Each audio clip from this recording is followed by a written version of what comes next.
का बुझा तो मुझसे, आखिरी दीप हवेली का बुझा तो मुझसे, बूढ़े दरबान ने नरमी से कहा रब रखा।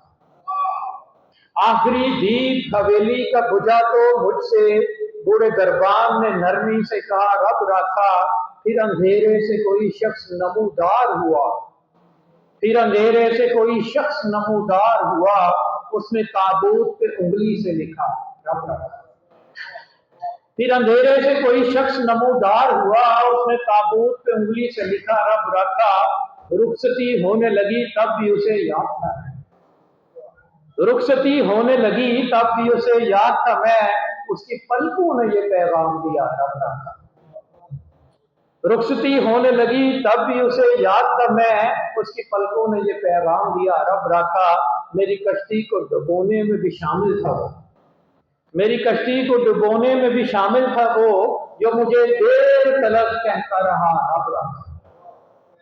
अब इसी आखिरी नज़म को दोबारा सुनिए। ये एक नज़म एक इमेज पेश करती है हमारी जो इज्तिमाई नफ्सियात है इस वक्त के, मतलब पैरेलल हमारे अंदर जज्बात चल रहे होते हैं। एक तरफ जाने वाले का काम, एक दुनिया की जो एक तकाजे हैं, रिक्वायरमेंट्स हैं, वो सारी हमारे, और जैसे गालिब ने कहा था कि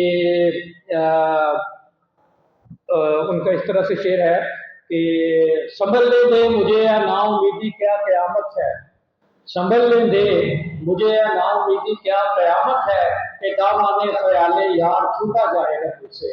तो ये भी यासियत के साथ साथ आस, और यही इनकी शख्सियत का खासा है कि ये आपकी उम्मीद को भी ख़त्म नहीं होने देते, और उसके साथ साथ एक जो सबसे बड़ा पैगाम है वो उनका एक उम्मीद का है, जिसको हम अंग्रेजी मुहावरे में होपिंग अगेंस्ट द होप भी कह सकते हैं, कि शायद जो है वो कभी भी मायूस नहीं होता।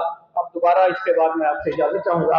आखिरी दीप हवेली का बुझा तो मुझसे, बूढ़े दरबान ने नरमी से कहा रब रखा।